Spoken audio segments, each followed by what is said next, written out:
Welcome to Cartoonist Kayfabe. My name is Ed Piscor. I'm Jim Rugg.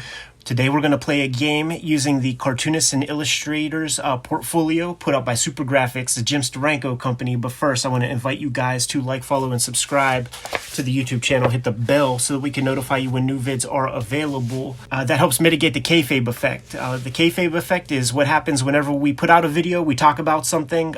By midday, early afternoon, the comics that we talk about are prohibitively expensive on online aftermarkets, Amazon, eBay, if you could find these comics that we talk about at all online. If you watch these videos to the end, that helps goose the YouTube algorithm and pushes our video content out to other comic book loving YouTube people who haven't necessarily seen our videos yet. Helps us grow the channel, which in turn helps us bring you guys regular videos. We recently hit 60,000 subscribers. Thank you guys very much for that. But it's only 10% on the way to our 600,000 subscriber goal that we're going for. So here's the game that we're playing, man. First off, got to give shouts to the Kayfabe community who have been sending us fantastic stuff. I think in the past week, Jimmy, we got 50 to 75 episodes worth of material from various people who sent us comic journals, amazing heroes, graphic novels, and our plug in Columbus, the guy who hooked us up with those big chandlers, sent us these Cartoonists and Illustrators portfolios, man. There are 3 of these that he sent our way, and sort of wrote out like what all art is included in these things. He wrote it on the what do you call it? The backing board. The backing board. But we're gonna keep that hidden because, like, you know, why give up the ghost? So here's the game we're gonna play, Jimmy. You have $2,000 to spend. This thing was put out in 1977. You have $2,000 to spend. We're gonna go through the catalog and make notes as we go. I want to know what you're buying before we sat down here today. I sat down with the catalog myself, and I made my purchases, man. So we'll compare and contrast at the end of the day, to give some context, inflation and all that stuff, just so that you could, like, either kick yourself in the nuts or cry or not. $1 was equal to about $4. Today's money, $4.75. So you're playing with about $9,500, man. It's like $9,488 is $2,000, right? And at this beginning piece, it's basically giving instructions to the patron how to buy this artwork. It seems super inefficient in a web. In internet era, where it's like maybe you'll get 5 people. So I guess it's first come first serve. Yes. But then it's also going into, like, you know, one specific guy's PO box. So what if one of his friends wants the page that's some random guy who nobody knows? That is the truth. You know what I'm saying? Like, it's kind of first come first serve unless there's some nepotism involved. Exactly, some homies. And the introduction is fantastic here, man. It's because this is like early days of comic artwork being considered anything, right? By the way, you guys at home can play this game too. Yes. Get out your calculators and your notebook and write down your $2,000, how you would spend it. Absolutely. We're going through every page of this. You're going to see it clearly. Pause the video. It's in high definition. You're going to be able to see the prices. We're going to call out prices of certain things as we go. Yes, absolutely. People in the comments, you have your $2,000. What are you gonna purchase, man? So here's the introduction by Steranko. He's talking about how in recent times, like, these pages have been increased in value and things, and sometimes they're rare. It's the comic book artwork that's the least valuable. And he cites, as recently as 5 years ago, the original pages to early issues of the Fantastic Four were sold for $5 each. Entire 20-page stories were available for $100.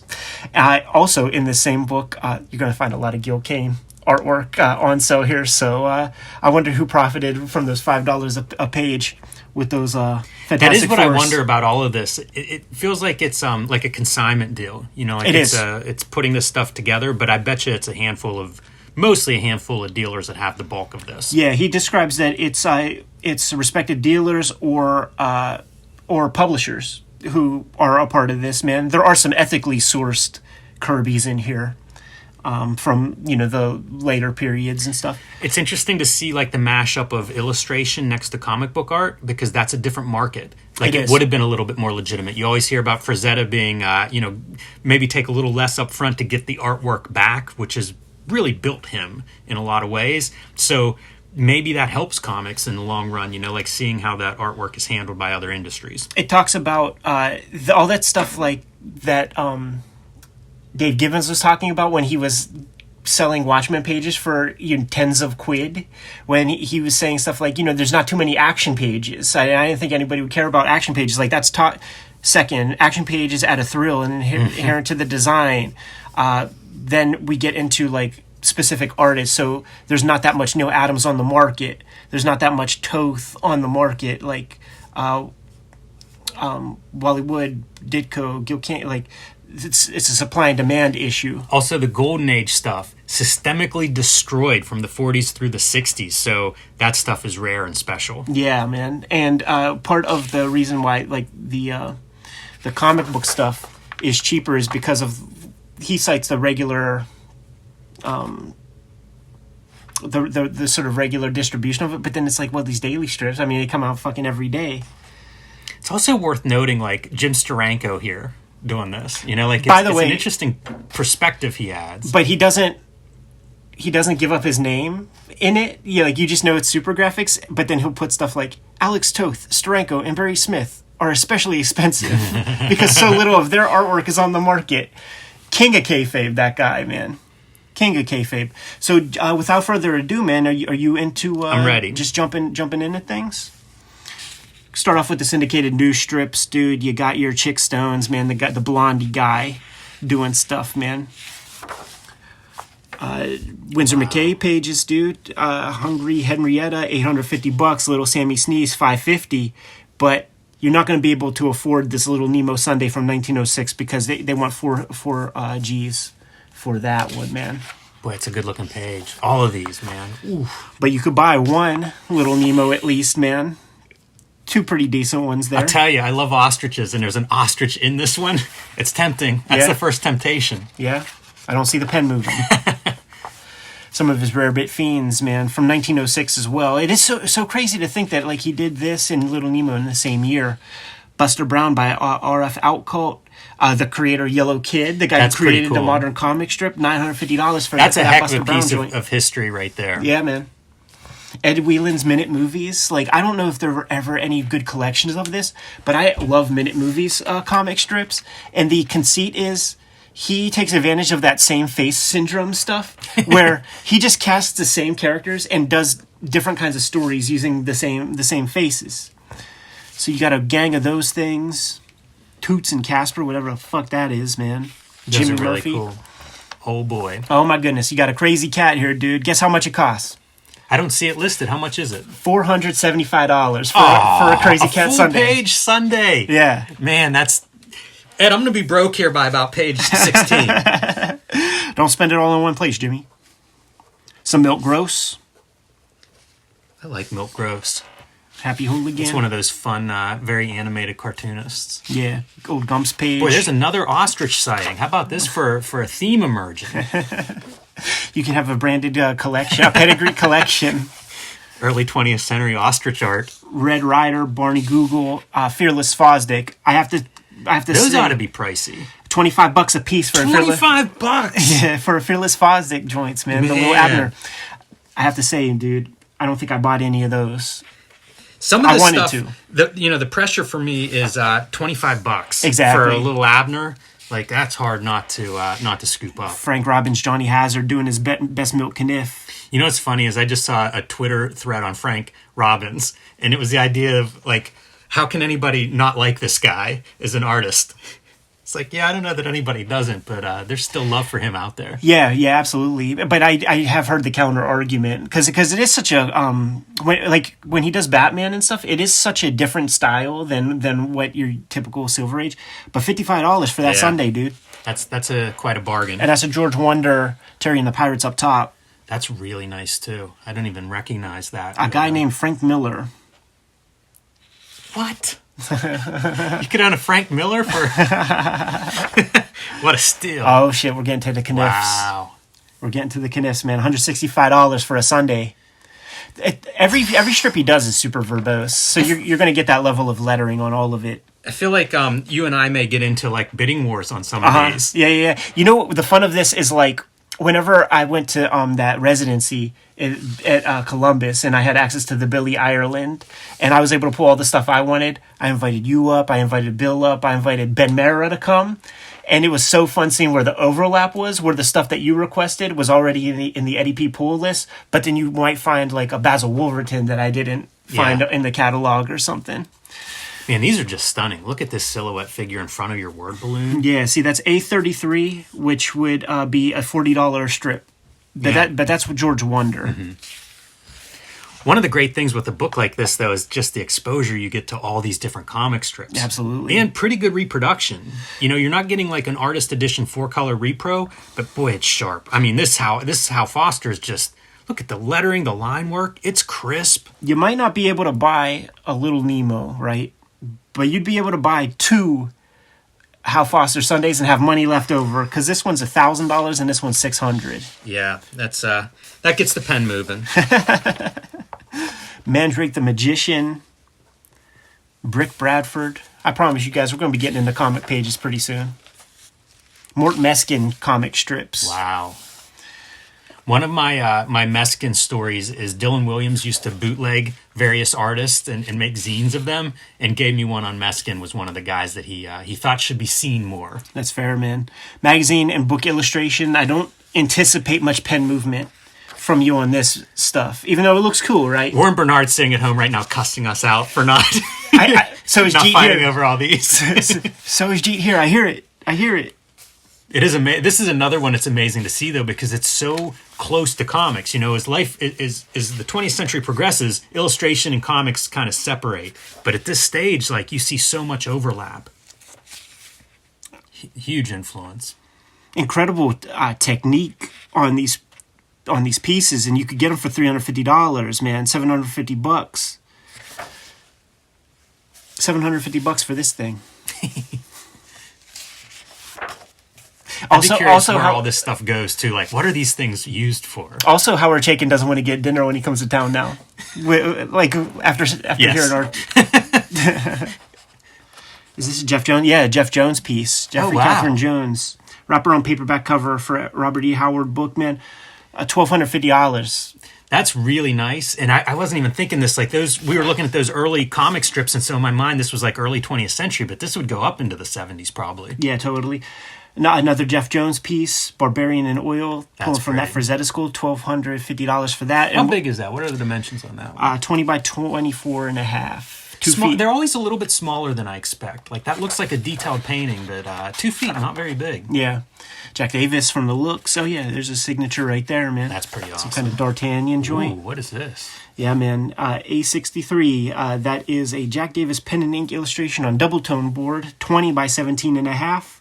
Unusual Davis piece from the early 60s, done for a humor magazine. Each one of these 31 TV screens proportioned panels was done individually, cut out and mounted on black board.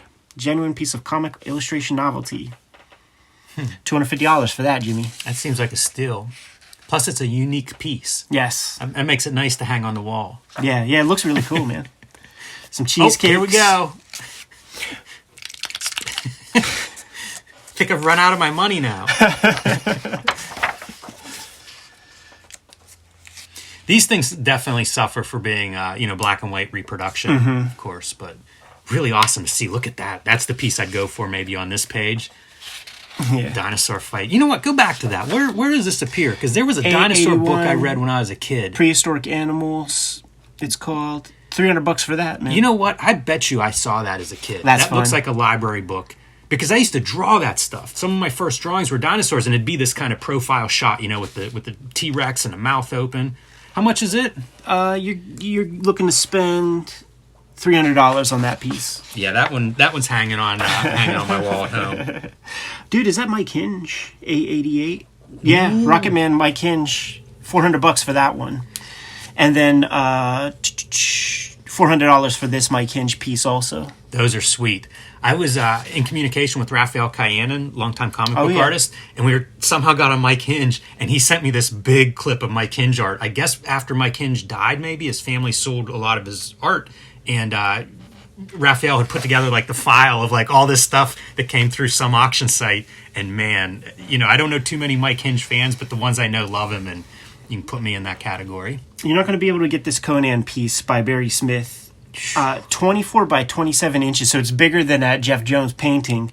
$2,050 for this piece. That's a beauty. One of the most expensive more modern day pieces of this book. Really interesting to see a comic book artist using comic book language, pen and ink, but totally in that illustration fine art vein. Yeah, totally. And it's that evolution when he starts to go to Gore Blimey, or self-publish as Gore Blimey Press, and do his own prints and stuff. Here's another Barry Smith for a portfolio. $500 for that one. I'd be curious about the history of pen and ink illustration and how that gets up to this period. Because it feels like there's a gap in that for a long time, and then somebody like Barry Smith gets really into it. Yeah. This is like one of those like bridging the gap kind of Barry Smith pieces, dude. Because it's like a little wonky. I don't have a date on this piece, but it's for some sort of ad agency. Do you have a name on that Diamonds Are Forever concept piece? Unknown artist. Not. I like that a lot. I really like the how it's kind of like flat, almost flat values there. Yeah, there's the piece right there in color.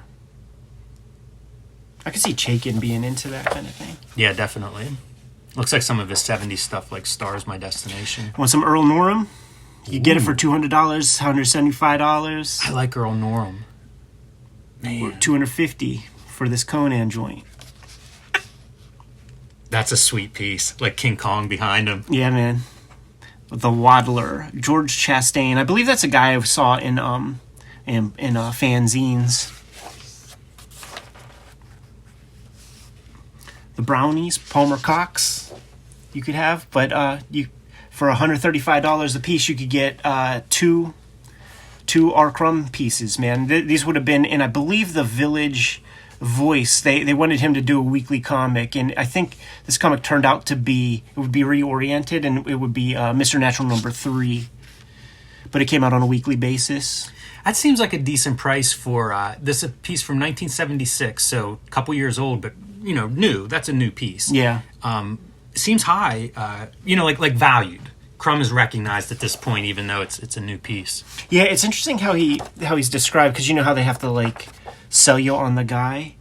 Robert Crumb was one of the few artists to emerge successfully from the rebellious underground comics of the 70s. His Fritz the Cat adventures made the star-studded trip to Hollywood and set the irreverence of every piece set the standards for a host of Crumb followers. The underground movement has stalled in recent years, but Crumb still produces prolifically, exposing the pretentious and puncturing the insincere. That's some real Flight School talk right there. All right, man. You ready to go to the comic book art? Yeah. All right, man. I believe we're getting into Meskin territory. Yeah, Chesty is a unique original art offering, not only as an outstanding work of art, but also a rare survivor from the golden age of the 40s. Entire 9-page story for $375, Jimmy. Ooh, man, that's tempting. That price sounds right. Yeah. Now we're going to be getting into the Gil Kane stuff, and it makes me wonder, like, who's getting the money for these John Buscema pages even. Oh, boy. So, Jimmy, take a good look, man, and if something looks sexy, dude, we'll call it out. But also... Which one doesn't look sexy? I love covers and splash pages, so you get some of that dynamite lettering. You're going to see certain parts, not on this page, so these are individual pieces, man, so burn those into your mind if you see any potentials. But we're going to get into places where whole stories are going to be sold for, $300 and stuff like that, man. First appearance of the Man-Thing for $100. It's a raw key. That is a raw key. I wonder what that page is worth this today. Gray Morrow on that. You know what's amazing? I've been looking at the Kevin Nolan Man-Thing painted series he did with Steve Gerber. It looks like that. Mm-hmm. And it's kind of unusual looking for Kevin Nolan, but I bet it's a reference to this original work. Yes. Some more Gil Kane, John Buscema pages here. $30, $35, $40, dude. I feel like I want all of this stuff. I know. You're really making me do some math over here. Mike Ploog Man-Thing cover. I'm a big Ploog fan. I got to know the price on His Name is Samson splash page from The Incredible Hulk. That looks like a Marie or John Severin piece. It's better than that, Jimmy.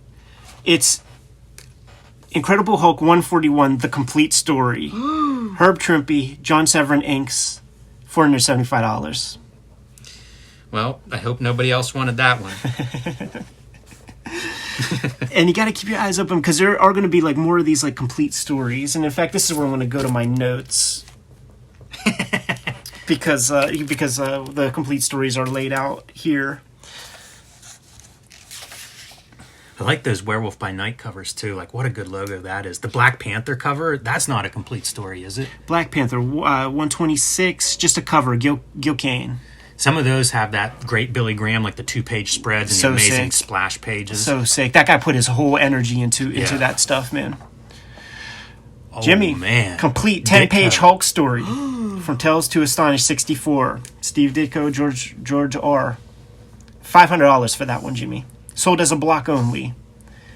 Extremely rare find from the early Marvel age. Something tells me Gil Kane made $500 that week. Yeah, that's an amazing set. 9 pieces of art done by various artists from Marvel's English comics. So you have Ron Wilson, Keith Pollard. There's a John Romita piece, is 136. And is that sold as a lot? No, I guess it is. No, $20 each. $20 each, man. That seems like these are great because they're all money shots. Yeah, you know, like that's one of those that would really look nice framed on your wall.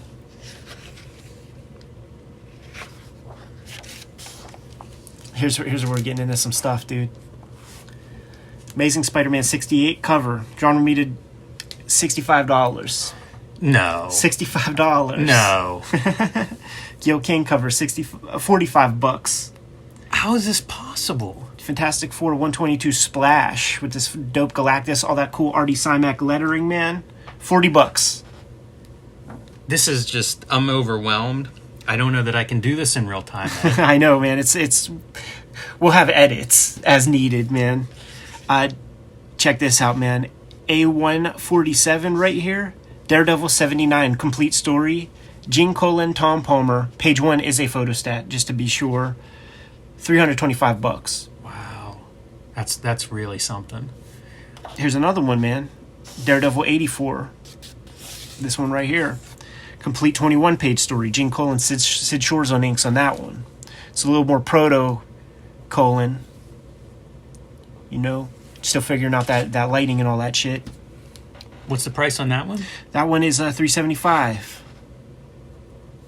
Because that number 1 ain't a photostat. I'm going to need like a line of credit. $2,000. You're killing me over here. We're getting into some shaking. That's pretty cool. Solomon Kane cover, $125. $100 pages here. Look at the page layout there. That's beautiful. Yeah, it is. Extremely cool. Markers and flare pens for this sucker. Dominic Fortune pages, $125 each for those. That's really fun. This is a nice context for these two, where we've seen some illustrators, probably some influences on Chaykin, and then you see him doing stuff in comics that isn't normally done. All right, man. So we have... Why isn't this page 1? We have Captain America 197 here. It does equal out to be... You could buy the pages individually, or you can buy every page. If you bought every page...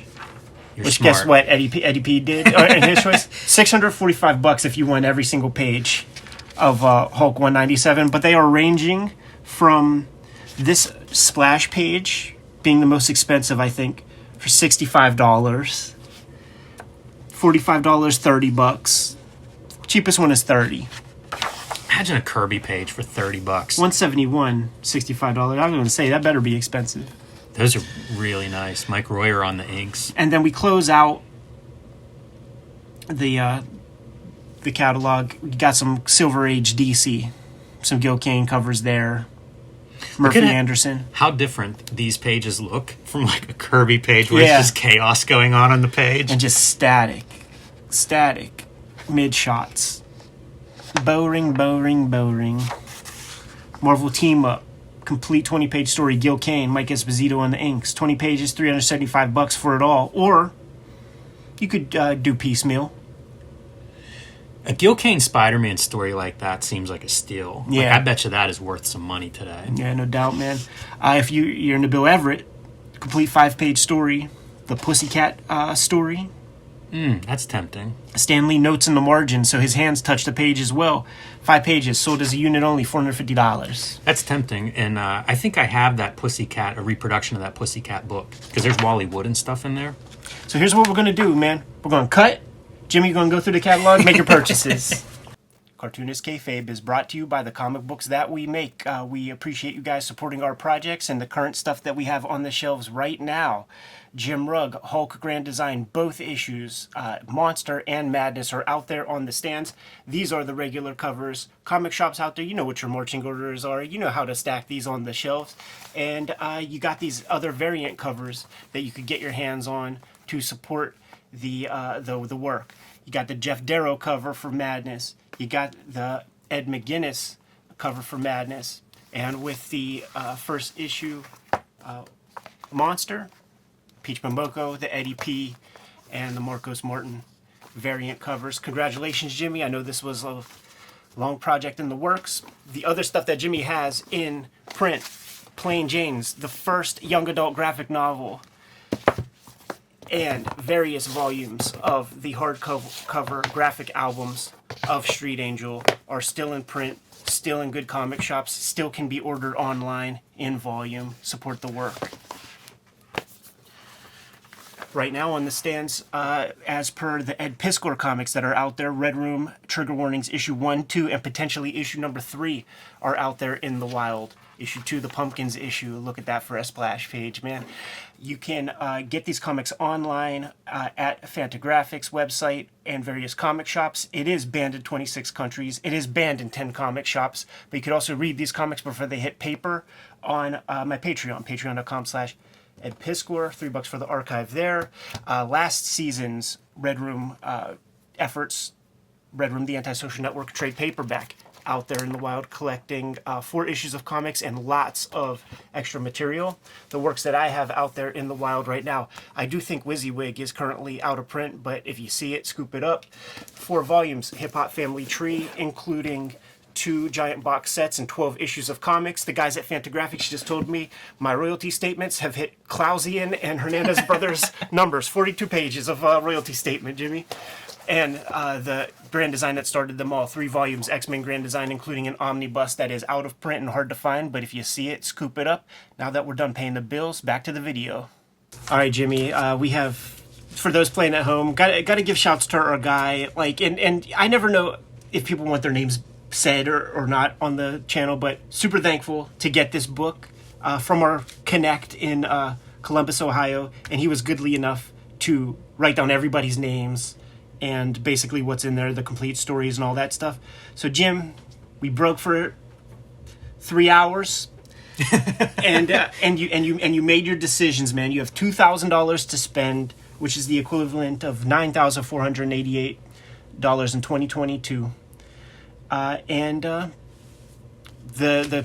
Kayfabers at home are curious. What did you buy for your $1977, man? All right, man. So there were a couple of automatics that I went to first. Yes. The Hulk Trimpy Severin complete story, Hulk 141 for $475. Got to get it started there. That's page 66 if you want to follow pages along as we go. From there, I went to the Daredevil, page 71, the Daredevil 81 Gene Colan issue, the complete issue. Love that splash page, Night of the Assassin. Hard to pass that one up at $375. So I feel like you're a volume guy, man. You're getting bang for your buck, man. You're coming back with stacks. I like sequential pages, and if you could get them a whole story's worth, like that's these prices, they blow my mind. I think that Trimpy and Severin, their collaboration is perfect. Like the issue that introduces that Doc Samson dude, to me is a perfect comic. Like the lettering looks beautiful on that comic. The color looks beautiful on that comic. Yeah, and while we're here, I'll point this one out too. The Romita Spider-Man cover for $65. Couldn't pass that one up either. Totally. That's such a bargain iconic price. Image. Totally. Iconic is the exact right word for a Romita Spider-Man. Page 74 is the Captain America 197 Kirby story for $6.45. You buying all of that? I want it all. Yeah, I want it all. Yeah, totally. This was one of my early Kirby comics too. Like this run of Kirby, I was able to afford these and find them whenever they were still like $1 each, and it blew my mind. And I think you could feel good about buying these ones because these are like more late period. He probably got his art back. He would be benefiting from this, not Eli Fox. Yeah, I hope so. Yeah, that's what you want. So at that point, I'm sitting at like 1560, I believe. And here's where it gets really tough. Because Tales to Astonish, yes. 64 Steve Ditko, it's on page 68, $500. I only had 440. To get that, I would have to give up something. Romita's cover of Spider-Man was $65. It would have allowed me to afford this, but man, that would have been 4 stories and I'd be done. Yeah. And that would have hit 1995, which I ended up with. But I opted not to go with the Ditko Hulk, even though that's... In reality, I'd probably grab this. Sure. You know what? In reality, I'd go outside and rob an old lady for the extra $60 and take home all of it. Take a second mortgage on the credit. That's right. All that kind of shit. That is right. Steal my wife's credit cards. I'd have been going way over the $2,000 in real life, but hard decisions here. So I opted to take that money and spread it around some other places. Page 59 was the Crumb strips. Oh, yeah. Figured I would buy one of those at least. Interesting. Because it's Crumb, it's one of the all-time great cartoonists. Okay, and those are beautiful Well, take pieces. your pick, man, from these two. Which one are you grabbing? I'm going to go with this one. I like the music notes. We know Crumb's a big musician fan, so that's pretty good. And you actually get a Mr. Natural on that page. I'll be honest, either of those strips I'd be happy with for $135. Fair. That left me with a little over $300, and I went with page 45, the dinosaur fight, because I'm telling you, whenever I was a little kid, I'd go to the library and get a book out, and I swear, if it wasn't that image, it was one really close to it. There was even a poem about T-Rex and Triceratops getting into fight over dinner. So that's going to be the most nostalgic pick for me out of this run. Dig. $300, and that puts me at 1995, and with some regret. You're always going to have regret with these kind of prices, man. This was tough. Let's see where we matched up. I grabbed both Crumb strips. I grabbed this Jack Davis piece. I had it on my list. I love that piece. $250 feels like a steal for that. Totally, man. I got all the Cap pages. I got both of those Romita covers. Yeah. They're beautiful. I got both of these Romita covers. I opted for this Buscema Splash, man, because that just looks fly as hell. And I chose a Terry and the Pirates Sunday. Yes. This sucker. It was on my initial list. But I got the complete Ditko on my list, and I got all the Kirby pages, which is how I easily know that, that's $645 for those. And that wipes me out. So we overlap with... the Kirby pages, the one Spidey cover 68, and Crumb. Yes, one of the Crumb strips. Yeah, so you got more volume. Like when it all comes out in the wash, dude, and we accelerate time 50 years or whatever. You got way more pages. You're gonna have a nicer house. Eventually, I'll break down those stories and sell the individual pages. Some of the regrets were the Crazy Cat Sunday. 1,000. Love that stuff. And man, that's a hard one to leave. Little Abner's for $25 seems like that's a pretty good price. I can't imagine what those would go for now. $1,000 Little Nemo from 1906. It just feels historic. That feels, like medieval or something, That's a nice big page, too. But here's the deal, though, Kayfabe community. You play the game, Like, we lingered on every page. You put it in your 1080p resolution YouTube screen. Pause when you need to. Get out the calculator on your little iPhone or on your Android phone. Play the game and drop it in the comments, man. I want to see what everybody's choosing because I'm going to have further comments for the people who are like picking a Mike Hinge. Like, what is it about that kind of, or some of these other illustrators that we glanced over. Jeet, here, play the game. Jeet. Yes. Take a minute. Absolutely. Jeet, take a minute, man. By the way, Warren Bernard. Go through some of this stuff. Howard Chaykin, guys who know these illustrators, man, tell us what we're missing in some of those illustrators. There's so much good stuff in here. The other way that I would consider playing this, if you have time and those at home do, think about how you could spread that around because there are bargain pieces in here, a lot of work under $100 a pop. Like you could come away with 25 incredible masterpieces from this. And here's the deal. There are 3 of these cartoonists and illustrators portfolios, and this is a pretty fun game. This is my new favorite game. This is a fun way to spend the day. I can tell you that I will come prepared with, because I have volume 2 of this. Yes. So I'll be emceeing the next version of this, Absolutely. and I will have the perfect list.